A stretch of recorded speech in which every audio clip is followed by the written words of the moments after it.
الحمد لله وكفى وسلام على عباده الذين اصطفى أما بعد أعوذ بالله من الشيطان الرجيم بسم الله الرحمن الرحيم شهر رمضان الذي أنزل فيه القرآن سبحان ربك رب العزة عما يصفون وسلام على المرسلين والحمد لله رب العالمين اللهم صل على سيدنا محمد وعلى آل سيدنا محمد وبارك وسلم اللهم صل على سيدنا محمد وعلى آل سيدنا محمد وبارك وسلم اللهم صل على سيدنا محمد وعلى آل سيدنا محمد وبارك وسلم۔ آج کی بات فضائل رمضان ہی کے بارے میں ہوگی، گو کہ پورا مہینہ آپ اس کی فضیلتیں دروس میں جمعہ کے خطبات میں سنتے رہے ہیں، لیکن پھر بھی بات کو بار بار کرنے سے انسان کی کیفیات بہتر ہوتی ہیں۔ قرآن مجید کی گواہی ہے فذکر فإن الذکریٰ تنفع المؤمنین۔ اے میرے محبوب صلی اللہ علیہ وسلم، آپ نصیحت کیجئے، نصیحت ایمان والوں کو فائدہ دیتی ہے۔ تو وہی باتیں دوبارہ سنیں گے تو دل میں ممکن ہے ایک نیا جوش، ایک نیا ولولہ بیدار ہو جائے اور بقیہ ایام ہم زیادہ اچھے انداز سے گزار سکیں۔ اسلامی مہینوں کی ابتدا محرم سے ہوتی ہے اور اسلامی مہینوں کی انتہا ذی الحجہ پر ہوتی ہے۔ پہلا مہینہ محرم اور آخری مہینہ ذی الحجہ۔ پہلا مہینہ بھی قربانی کی یاد دلاتا ہے اور آخری مہینہ بھی قربانی کی یاد دلاتا ہے۔ سیدنا ابراہیم علیہ السلام کو 10 محرم کو آگ میں ڈالا گیا تھا اور ذی الحجہ کی 10 تاریخ کو سیدنا اسماعیل علیہ السلام کو اللہ کے نام پر قربان کیا۔ تو اسلامی سال کی ابتدا میں بھی قربانی کا سبق ہے، انتہا میں بھی قربانی کا سبق۔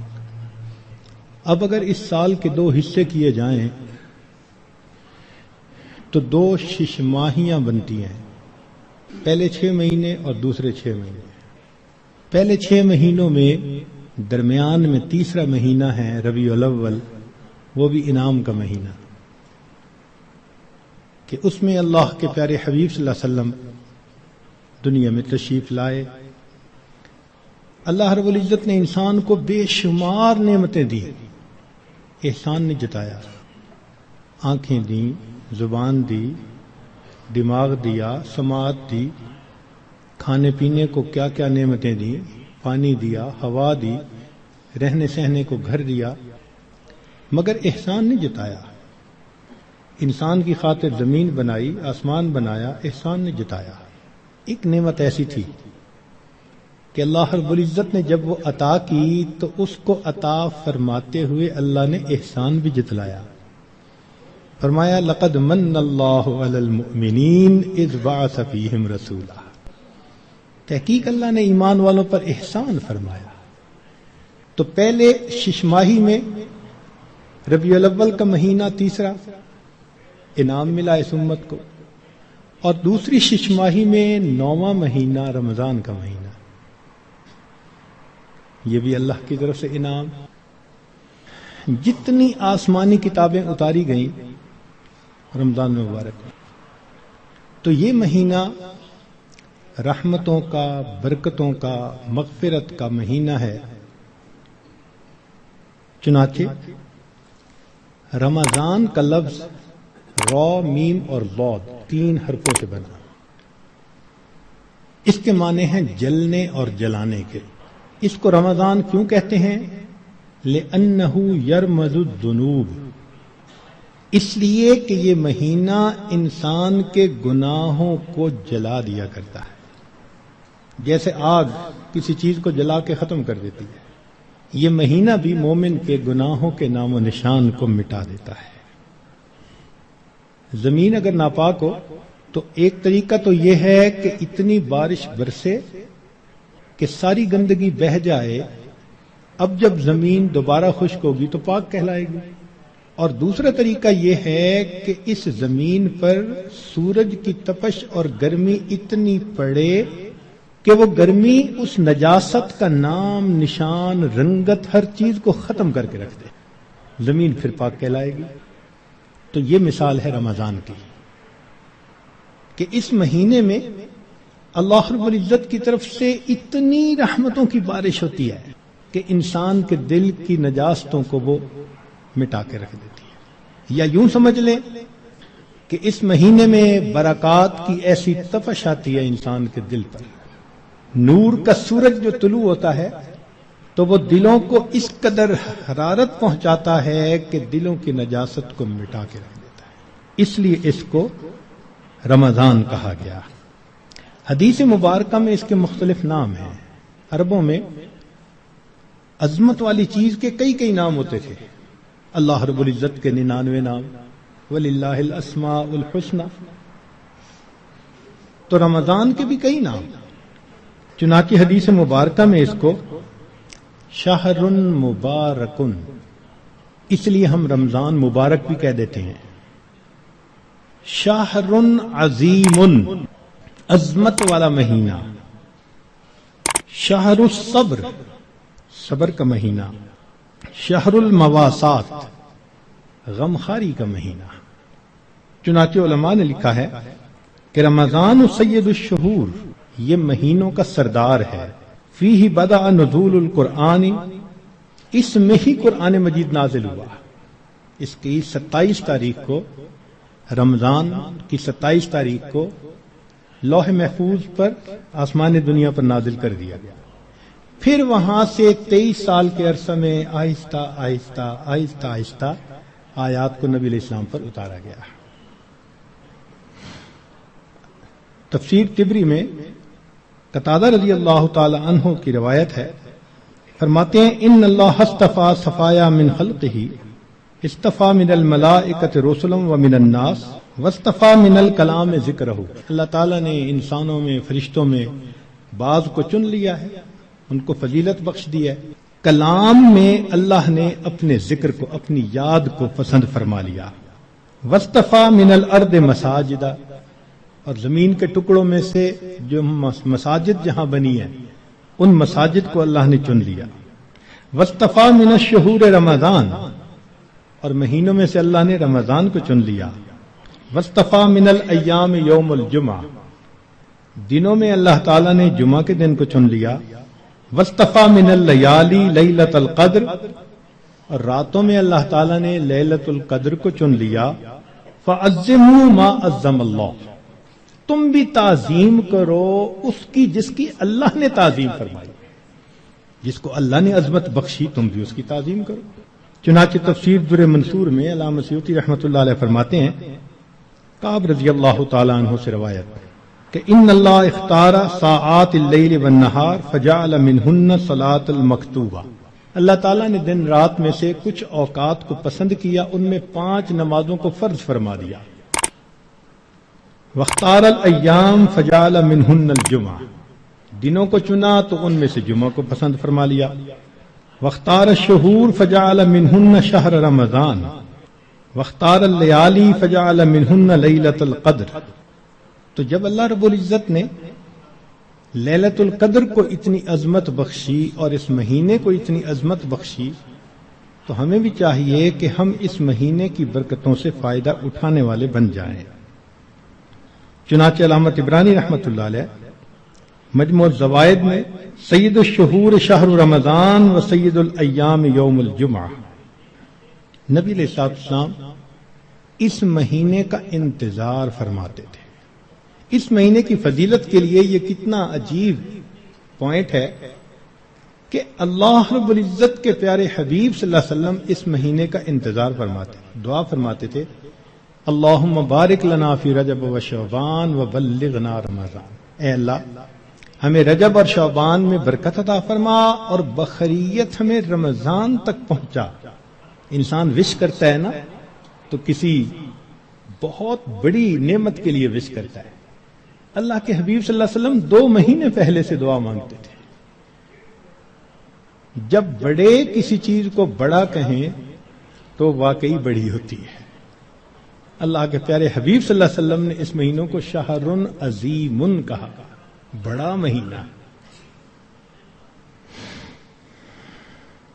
چنانچہ مسلم شریف میں ابو ہریرہ رضی اللہ عنہ سے روایت ہے کہ الصلوات الخمس والجمعۃ الی الجمعۃ ورمضان الی رمضان مکفرات ما بینہن اذا اجتنبت الکبائر.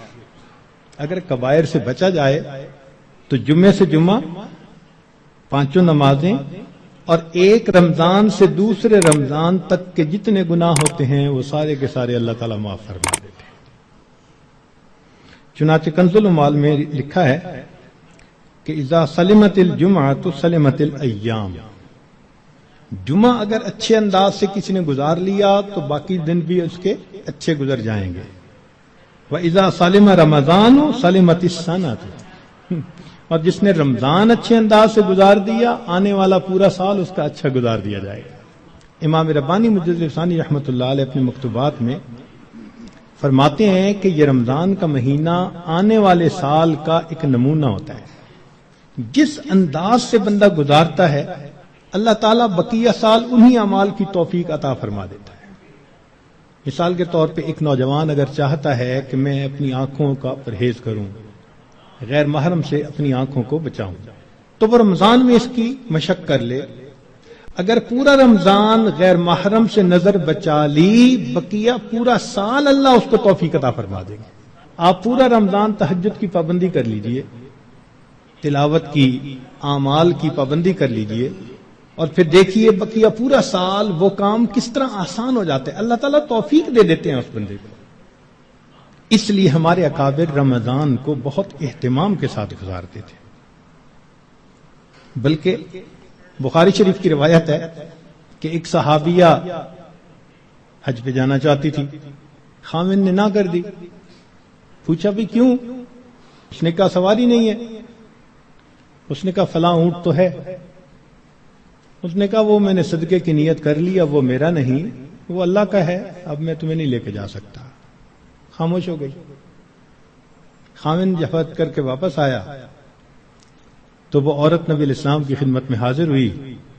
اے اللہ کے حبیب صلی اللہ علیہ وسلم، میرا بڑا جی چاہتا تھا میں حج کروں، مگر میرے خاوند نے کہا کہ سواری نہیں، اور میں نے صدقے کا اونٹ تھا بتایا تو اس نے کہا میں اس کو نہیں استعمال کر سکتا. تو نبی علیہ السلام نے پہلے تو خاوند کو سمجھایا کہ دیکھو یہ حج کا عمل بھی اللہ کے راستے میں جانے والا عمل تھا. تم اگر اس اونٹ پر اس کو یہ حج کروا دیتے تو اس میں کوئی حرج نہیں تھا، مگر ساتھ ہی یہ فرما دیا اس عورت کو کہ اچھا اب تم رمضان میں عمرہ کر لینا، اللہ تعالیٰ تمہیں میرے ساتھ حج کرنے کا ثواب عطا فرمائے گا. یہ بخاری شریف کی روایت ہے. تو رمضان مبارک کو اللہ رب العزت نے ایسی فضیلت عطا فرمائی. چنانچہ کنز العمال میں ہے کہ اذا کان اول لیلۃ من شہر رمضان صفدت الشیاطین ومردت الجن، کہ جب رمضان کی پہلی رات آتی ہے تو شیاطین، سرکش جن، ان کو قید کر دیا جاتا ہے، باندھ دیا جاتا ہے.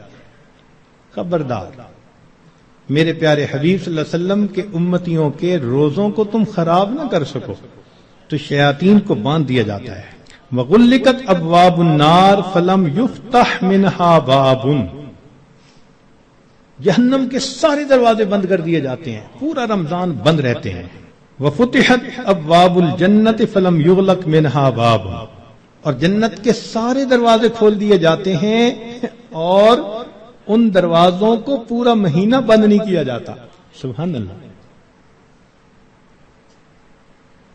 اللہ رب العزت اس مہینے میں جنت کی سیل لگاتے ہیں.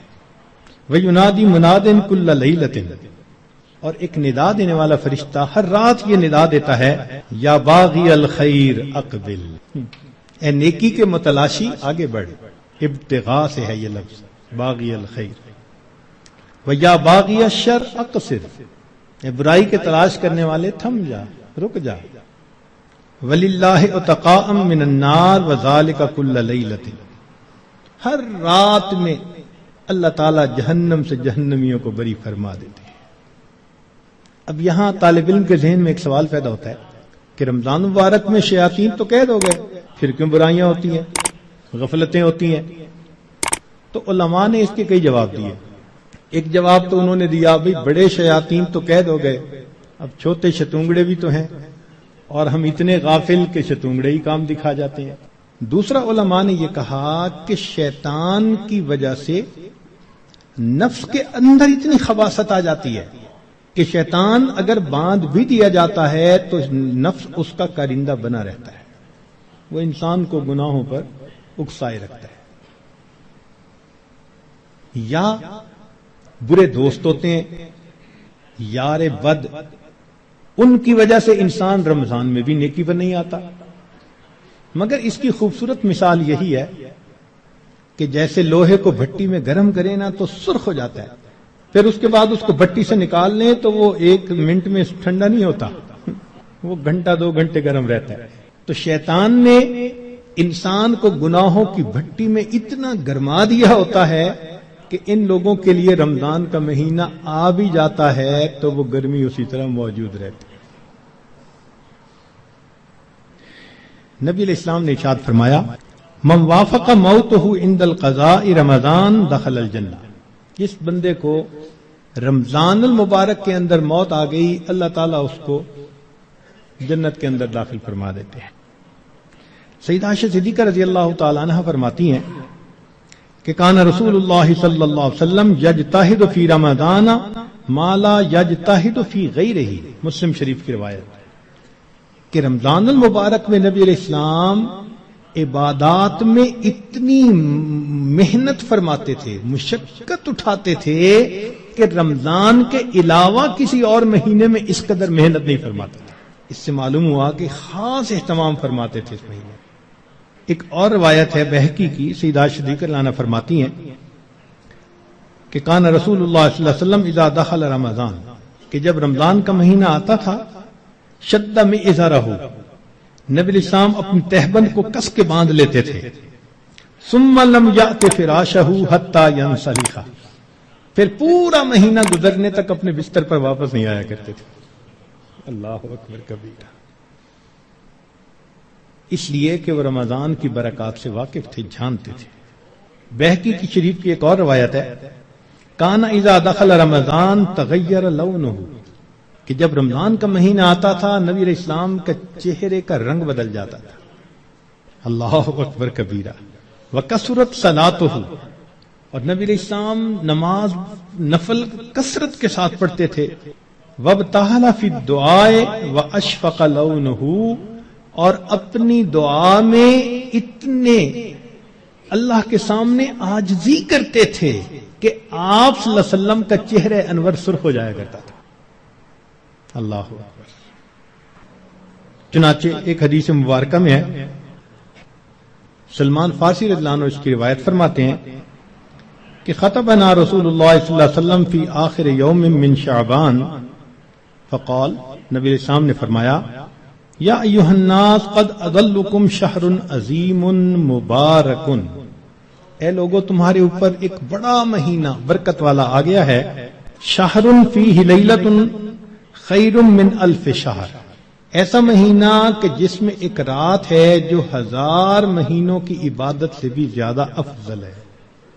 شہر جعل اللہ صیامہ فریضہ، ایک ایسا مہینہ جس کے روزے کو اللہ رب العزت نے فرض فرمایا.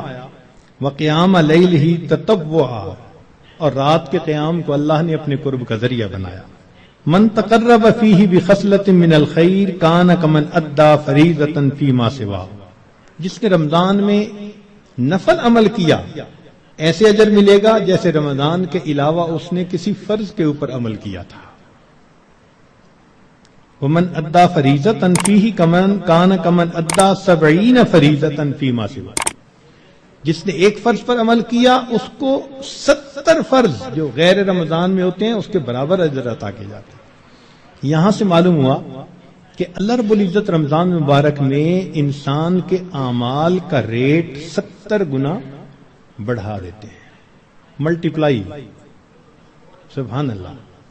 ایک ایک عمل کو دنیا ریٹ انکریز کرتی ہے تو 10% اور 20%، 10واں حصہ 20واں حصہ، اللہ تعالیٰ ریٹ بڑھاتے ہیں تو کیا 70 گنا، 70 سے ضرب دے دی، اس لیے کہ وہ شہنشاہ حقیقی ہے، وہ اپنے بندوں کو اتنا اجر دینا چاہتا ہے کہ ان کے گناہوں کی ظلمتیں ختم ہو جائیں۔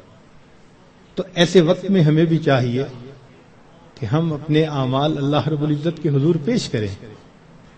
چنانچہ نبی علیہ السلام نے ارشاد فرمایا، هو شہر الصبر والصبر ثوابہ الجنہ، یہ صبر کا مہینہ ہے اور صبر کا بدلہ جنت ہے۔ وہ شہر المواسات، غمخاری کا مہینہ، سبحان اللہ۔ چنانچہ اسی حدیث میں آگے نبی السلام نے ارشاد فرمایا کہ اولہ رحمت، اس مہینے کے پہلے 10 دن رحمت، وَأَوْسَطُهُ مَغْفِرَةٌ، درمیان کے 10 دن مغفرت کے، وَآخِرُهُ عِتْقٌ مِّنَ النَّارِ، اور آخری 10 دن آگ سے آزادی کے۔ وہ کیسے؟ علماء نے اس کی بہترین تفسیر یوں کی کہ کچھ وہ لوگ ہوتے ہیں کہ جو پہلے سے ہی نیکوکاری کی زندگی گزارنے والے ہوتے ہیں، گناہوں سے بچتے ہیں، تقوی طہارت کی زندگی گزارتے ہیں، تو ان کے لیے تو رمضان رحمت کی خوشخبری بن کے آتا ہے، تو پہلے 10 دن میں ہی ان کے درجے بلند ہو جاتے ہیں۔ اور کچھ ایسے بھی ہوتے ہیں، کبھی نیکی کر لی، کبھی خطا کر بیٹھے، تو ایسے لوگ جب رمضان کے پہلے 10 دن گزار لیتے ہیں تو اس میں ان کے جو گناہوں کی ظلمت ہوتی ہے اس کو اللہ تعالیٰ ختم کر دیتے ہیں۔ چنانچہ اوسطہ مغفرتن، ان کے لیے درمیانی 10 دن مغفرت کا پیغام بن جاتے ہیں۔ اور کچھ بہت زیادہ غفلت میں رہنے والے، اگر 10 دن سے ان کا کام نہیں بنا تو 20 دن سے ان کا کام بن جاتا ہے۔ چنانچہ جب 20 دن کی برکتیں ان کے دل کو دھو دیتی ہیں تو آخرہ عتق من النار، آخری اشرہ ان کے لیے بھی آگ سے آزادی کا اشرہ بن جاتا ہے۔ معلوم ہوا کہ اس مہینے میں تھوڑا غافل ہو یا زیادہ غافل، ہر بندے کی مغفرت کا اللہ تعالیٰ انتظام فرماتے ہیں۔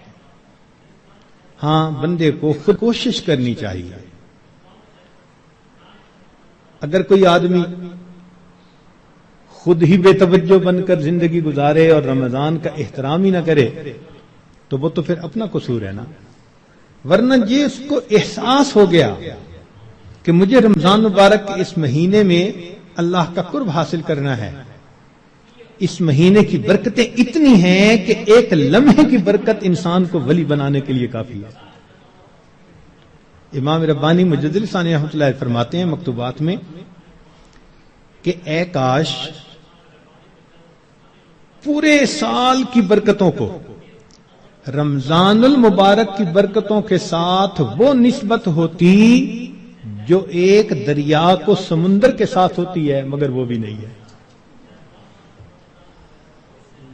اس مہینے کی برکتیں اتنی زیادہ ہیں، اللہ اکبر کبیرہ۔ چنانچہ نبی علیہ السلام نے ارشاد فرمایا کہ وَاسْتَكْثِرُوا فِيهِ مِنْ 4 خصال، 4 اعمال اس مہینے میں زیادہ کرو۔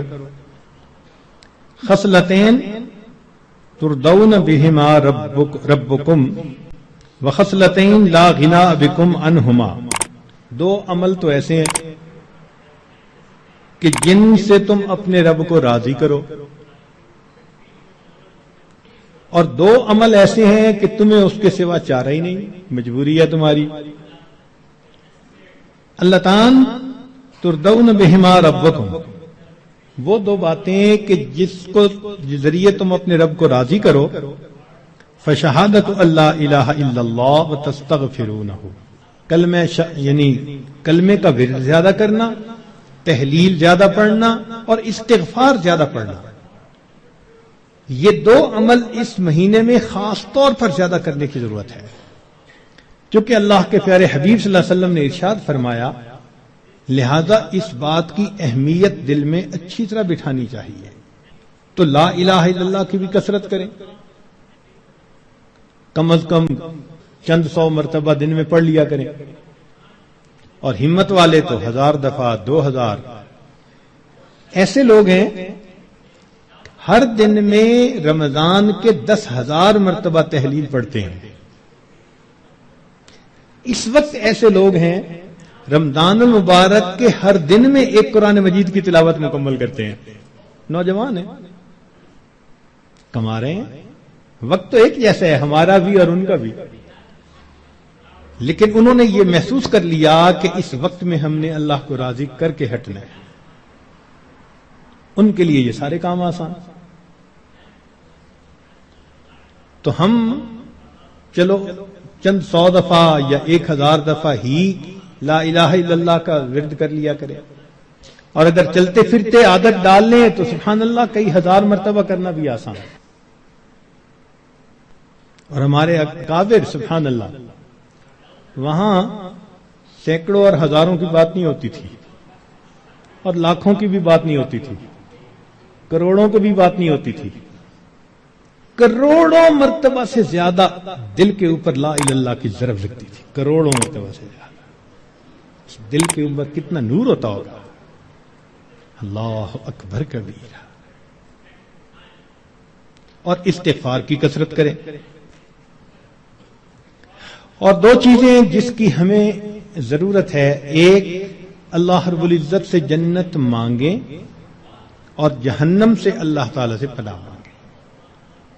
تو اس مہینے میں یہ دعا مانگنی چاہیے، اللہم انی اسألک الجنہ وَأَعُوذُ بِكَ مِنَ النَّارِ. اے اللہ میں جنت کا سوال کرتا ہوں اور جہنم سے اے اللہ میں پناہ مانگتا ہوں.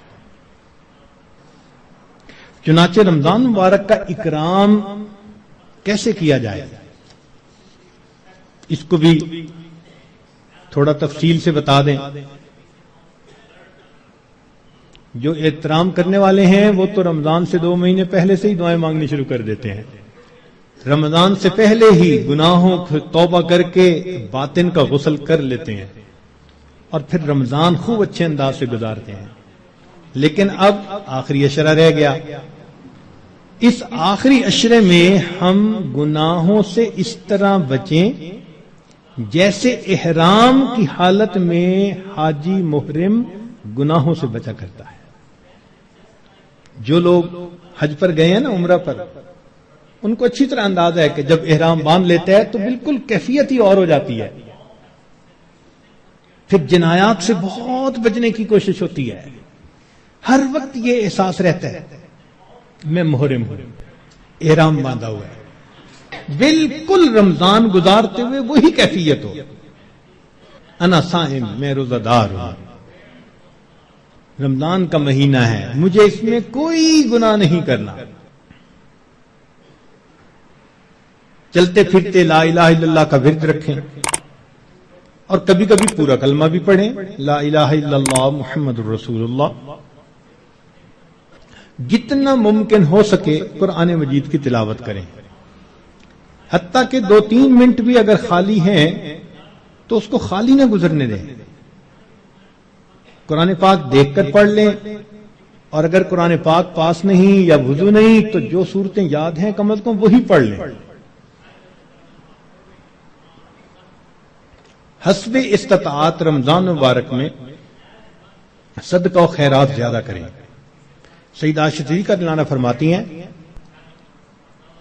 کہ نبی علیہ الصلوۃ والسلام رمضان مبارک میں اپنے دونوں ہاتھ صدقے کے لیے کھول دیا کرتے تھے. جیسے تیز ہوا چلتی ہے اس طرح نبی علیہ الصلوۃ والسلام صدقہ، پانی اللہ کے راہ پانی کی طرح پیسہ بہا دیتے تھے. تو صدقہ و خیرات زیادہ کرنا. وعد و نصیحت کی محفل میں روز بیٹھیں، کہیں فجر کے بعد ہوتی ہے، کہیں تراویح کے بعد ہوتی ہے، اور آخری عشرے کا سنت اعتکاف اگر نصیب ہو تو سبحان اللہ. معتکف کی حالت ایسی ہی ہوتی ہے کہ جیسے کسی کو منانے کے لیے اس کے دروازے کی چوکھٹ کو پکڑ کے بیٹھ جائے. اگر تو در نہ کھولے گا تو میں بھی در نہ چھوڑوں گا.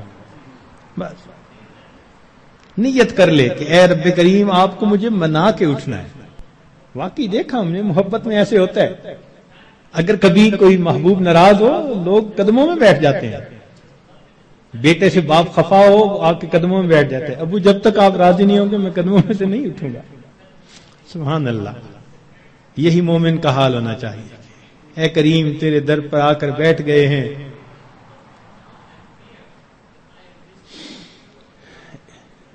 اجازت ہو تو آ کر میں بھی شامل ان میں ہو جاؤں، سنا ہے کل تیرے در پر ہجوم عاشقاں ہوگا۔ عشق محبت والے 10 دن فارغ کرتے ہیں اللہ کے سامنے، دن رات عبادت میں گزارنے کی کوشش کرتے ہیں، اور دعاؤں میں پھر انسان خوب عاجزی اور زاری کرے۔ اس طرح رمضان مبارک کی قدردانی کیجیے۔ رمضان مبارک کی بے قدری کی بھی کچھ صورتیں ہیں۔ مثال کے طور پہ بعض لوگ رمضان کے روزے رکھنے کا اہتمام نہیں کرتے، یہ رمضان کی بے قدری ہے۔ اور کئی مرتبہ سحری کھا کے سو جاتے ہیں کہ میں تھوڑی دیر ذرا آرام کر لوں، اٹھ کے فجر پڑھوں گا، اور شیطان کو نماز قضا کروانے کا موقع مل جاتا ہے۔ یہ رمضان مبارک کی بے قدری ہے۔ اسی طرح افطاری کے انتظار میں باجماعت نماز چھوڑ بیٹھتے ہیں، یہ بھی رمضان مبارک کی بے قدری ہوئی۔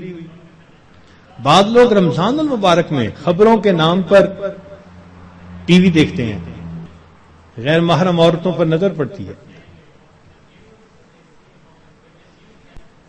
بازار سے گزرتے ہوئے اپنی نگاہ کا احتیاط نہیں کرتے، یہ بھی رمضان مبارک کی بے قدری ہوئی۔ اخبار بینی کے شوق میں تصاویر بھی دیکھتے ہیں،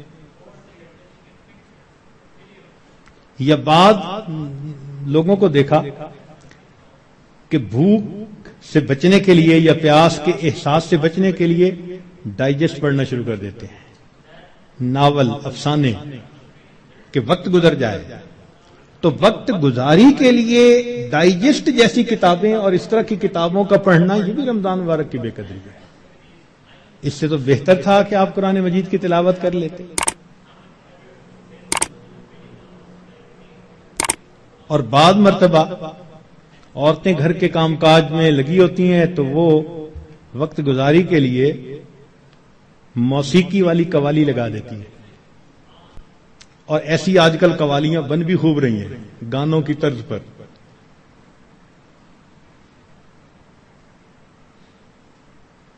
بھئی کوئی بیت الخلاء کے طرز پر مسجد بنا دے تو آپ کو خوشی ہوگی، دیکھ کے غصہ آئے گا نا۔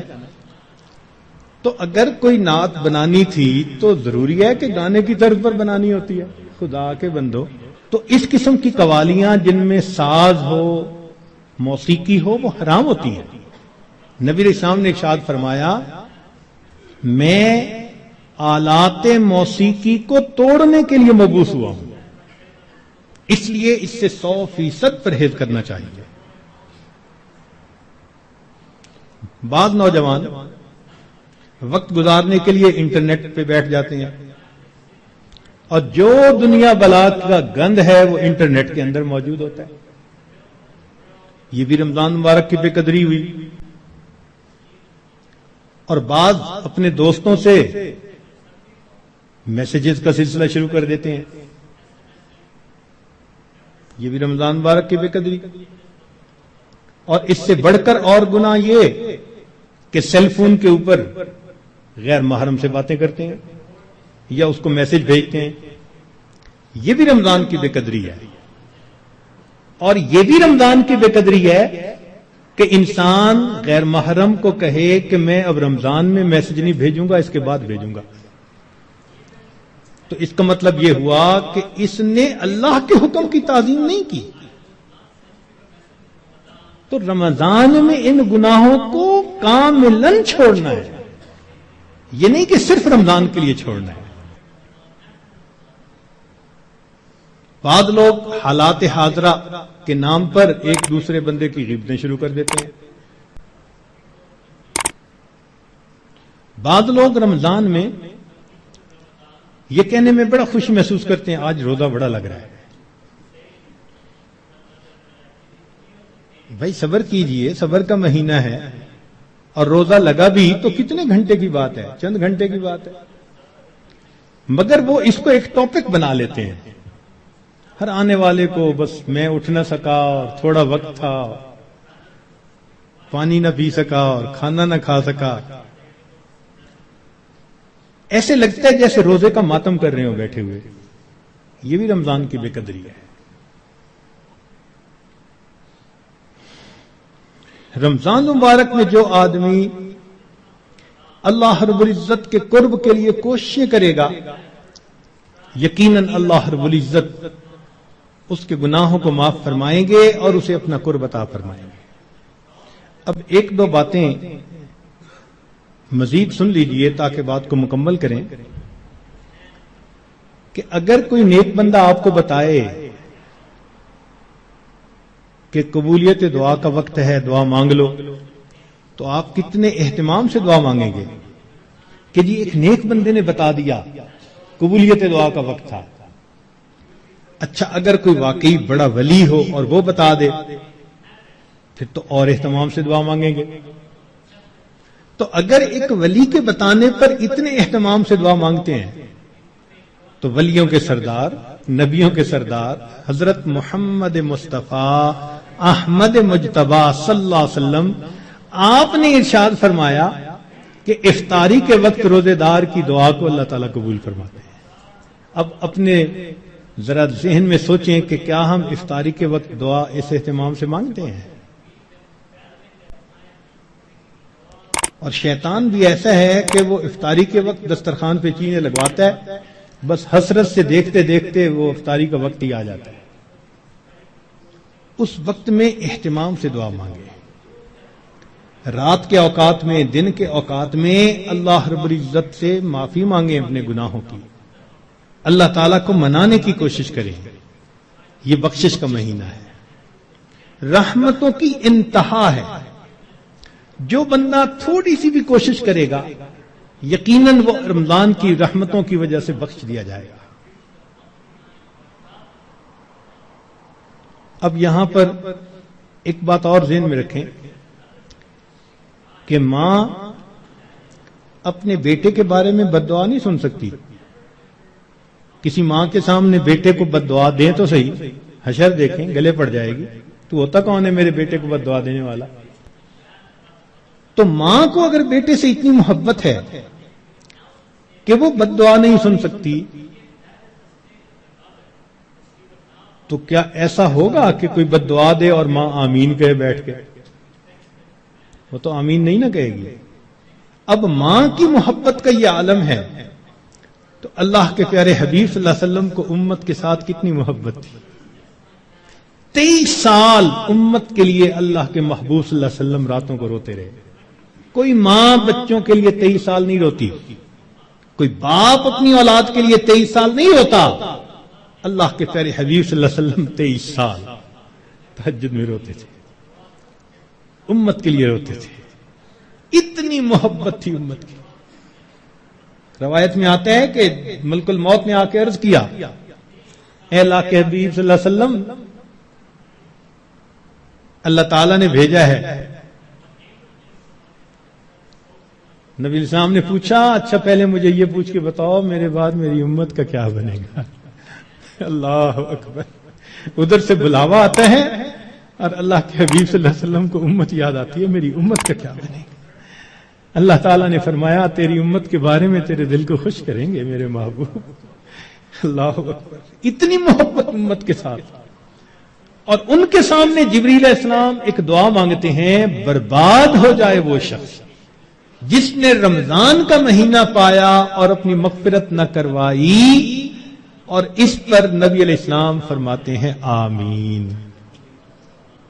اب آپ سوچیں کہ رمضان المبارک میں مغفرت کا کروانا کتنا اہم ہے. اول تو ایک فرشتے کی بد دعا کافی تھی، پھر اس کے اوپر نبی علیہ السلام کی آمین، اس نے کتنا موقت کر دیا اس بد دعا کو. اللہ اکبر. اس لیے رمضان گزرے گا تو یا ہمارے لیے عید ہوگی یا پھر ہمارے لیے وعید ہوگی. جن کی بخشش ہو گئی ان کے لیے تو عید ہوگی، خوشی کا دن، اور جن کی بخشش نہ ہوئی پھر ان کے لیے وعید ہوگی. اس لیے رمضان کے ان باقی ایام کو بہت ہی زیادہ اہتمام کے ساتھ اللہ تعالیٰ سے مانگ کے گزاریں، رو دھو کے گزاریں. جب دل میں فکر ہوتی ہے نا پھر مانگنے کا طریقہ خود بخود آ جاتا ہے. جب بیٹا بیمار ہو نا ہاسپٹل میں تو اس کی ماں کو دعا کا آدب کوئی نہیں سکھاتا، ماں کو دعا مانگنا خود آتا ہے. وہ جس انداز سے رو رہی ہوتی ہے، وہ جس طرح اللہ کے سامنے گڑ گڑا رہی ہوتی ہے، اللہ میرا بیٹا ECU میں داخل ہو چکا، ٹپ ٹپ آنسو گر رہے ہوتے ہیں. دعا کے آداب کون اسے سکھاتا ہے؟ محبت ہوتی ہے، دل کو فکر لگی ہوتی ہے.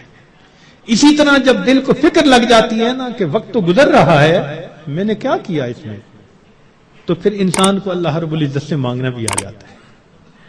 کہتے ہیں کہ ایک اعرابی تھا تو رمضان مبارک میں عجیب اس نے دعا مانگی.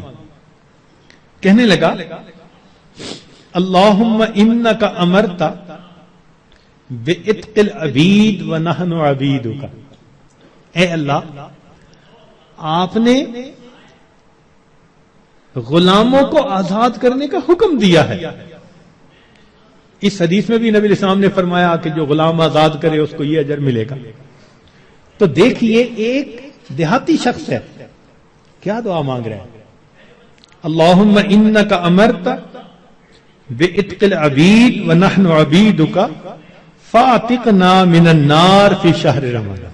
اے اللہ، اس رمضان کے مہینے میں جہنم کی آگ سے ہمیں آزاد فرما دیجیے. اللہ اکبر کبیرہ. اور واقعی بات ایسی ہے. اس لیے کسی نے کیا عجیب بات کہی، ان الملوک اذا شابت عبیدہم. بادشاہ لوگ جو ہوتے ہیں نا، جب ان کی خدمت کرتے کرتے ان کا غلام بوڑھا ہو جاتا ہے نا، وہ پھر اس کو آزاد کر دیتے ہیں، آزاد بندوں کی طرح آزاد بنا دیتے ہیں. عمر گزار دی اس نے خدمت کرتے کرتے. بادشاہ بڑھاپے میں اس کو غلام نہیں رکھتے، یہ دستور ہوتا ہے بادشاہوں کا. ان الملوک اذا شابت عبیدہم فی رقہم آتقوہم اتق احراری. بڑھاپا جب ہو جاتا ہے وہ کہتے ہیں کہ اس نے تو عمر گزار دی خدمت کرتے کرتے، اب اس کو غلامی سے آزاد کر کے آزاد بندوں جیسی زندگی. وَأَنْتَ يَا سَيِّدِي أَوْلَى بِذَاكَ رَمَا. اے سید، اے میرے سردار، اے میرے آقا، آپ تو اس بات کے زیادہ حقدار ہیں. ہم نے بھی تو کلمہ پڑھتے پڑھتے بال سفید کر لیے نا، دل سفید نہ کر سکے، بال تو سفید کر بیٹھے. کلمہ پڑھتے پڑھتے بوڑھے تو ہو ہی گئے. اے کریم، تو مہربانی فرما، رمضان کے اس مہینے میں اللہ ہمیں جہنم کی آگ سے آزاد فرما. ہمارے پاس کوئی عمل اور نہیں جو اللہ کے حضور پیش کر سکے. عبداللہ ابن مبارک رحمت اللہ علیہ کی بات یاد آتی ہے کہ موت کے وقت اپنے رخسار کو زمین پر رگڑنے لگ گئے اور دعا مانگنے لگے، اللہ عبداللہ کے بڑھاپے پر رحم فرما. یہ نہیں کہا کہ میں محدث ہوں، یہ نہیں کہا میں نے ہزاروں کو حدیث کا علم پڑھایا، یہ نہیں کہا اتنے لوگوں کو ہدایت ملی. کوئی عمل اپنا اللہ کے حضور پیش نہیں کیا. وہ جانتے تھے اللہ کی عظمت کو، وہ پہچانتے تھے. صرف ایک بات کہی، اے اللہ عبداللہ کے بڑھاپے پر رحم فرما دے. تو اگر بادشاہ اپنے بوڑھے غلاموں کو آزاد کر دیتے ہیں تو میرے مولا، ہم تو آپ کے نسلی غلام ہیں. ہمارے والد بھی آپ کے در سے مانگ کے کھاتے تھے، ہماری والدہ بھی آپ کے در سے مانگتی تھی. اللہم انی عبدک وابن عبدک وابن امتک. کیا مانا اس کا؟ یہی تو ہے. میرا باپ بھی مانگتا تھا آپ کے در کا، میری ماں بھی منگتی تھی، میں بھی منگتا ہوں۔ اللہ مہربانی کر دیجئے، اپنے در سے خالی نہ اٹھائیے۔ اے اللہ، آج 21 رمضان کی رات ہے اور اوپر سے جمعرات، جمعہ کی رات۔ اے اللہ، اس مبارک رات میں ہمارے تمام گناہوں کو معاف فرما دیجئے، اور جو آگے وقت آ رہا ہے اللہ ہمیں صحیح انداز کے ساتھ گزارنے کی توفیق عطا فرما دیجئے۔ وآخر دعوانا ان الحمد للہ رب العالمین۔ تھوڑی دیر کے لیے مراقبہ کر لیجئے، آنکھوں کو بند کر لیجئے، سر کو جھکا لیجئے۔ دنیا اور جو کچھ دنیا میں ہے اس سے ہٹ کٹ کے اللہ رب العزت کی یاد میں ڈوب جائیے۔ دل مغموم کو مسرور کر دے، دل بے نور کو پر نور کر دے۔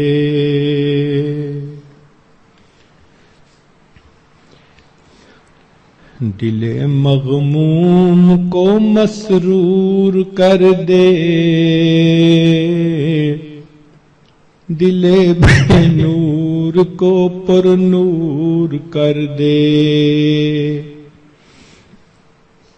فروزاں دل میں شمع طور کر دے، یہ گوشہ نور سے معمور کر دے۔ میرا ظاہر سنور جائے الہی، میرے باطن کی ظلمت دور کر دے۔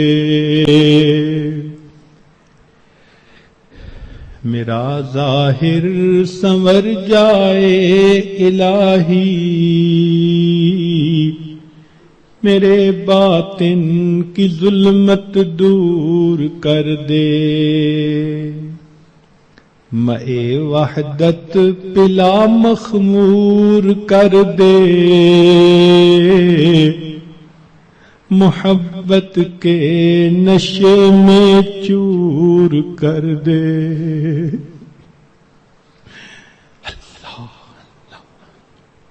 لا الہ الا اللہ محمد رسول۔ دعا کر لیجئے۔ سبحان ربی العلی الوہاب، اللہم صلی علی سیدنا محمد وعلی آل سیدنا محمد وبارک وسلم۔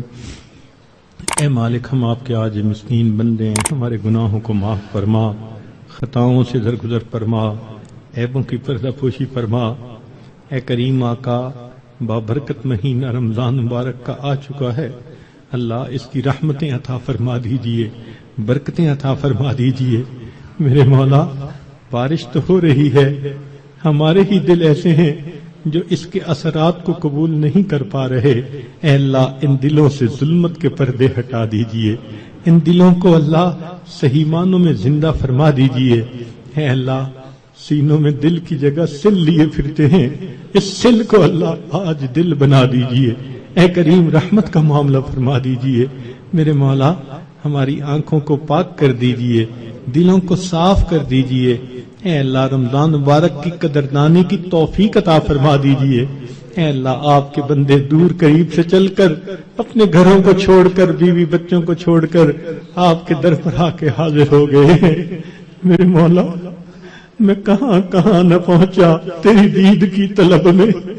اے اللہ، تیری دید کی طلب میں، تیری محبت کی تلاش میں، اے اللہ، تیرا قرب حاصل کرنے کے لیے، آپ کو منانے کے لیے، اے اللہ، یہ سب حضرات یہاں آ گئے ہیں۔ اے اللہ، آنا قبول کر لیجئے، میرے مولا، آنا قبول کر لیجئے۔ اے اللہ، رحمت فرما دیجئے، میرے مولا، مہربانی فرما دیجئے، اٹھے ہاتھوں کی لاج رکھ لیجئے۔ اے اللہ، دنیا کے لوگ بھی آنے والے کا لحاظ کر لیتے ہیں، اے اللہ، آپ بھی اپنے گھر میں آنے والے کا لحاظ فرما لیجئے، مہربانی فرمائیے۔ آج کی رات میں ہماری مغفرت فرما دیجئے، نیک اعمال کی توفیقیں عطا فرما دیجئے۔ اے اللہ، ہمیں تقوی و طہارت کی زندگی عطا فرمائیے۔ اے اللہ، گناہوں کی ذلت سے محفوظ فرما، ہمیں طاعات کی عزت نصیب فرما، آنے والے وقت کو گزرے وقت سے بہتر فرما۔ آنے والی زندگی کو گزری ہوئی زندگی کا کفارہ بنا. اللہم انا نسألک الجنہ ونعوذ بک من النار. صلی اللہ تعالی علی حبیبہ سیدنا محمد وآلہ واصحابہ اجمعین برحمتک یا ارحم الراحمین.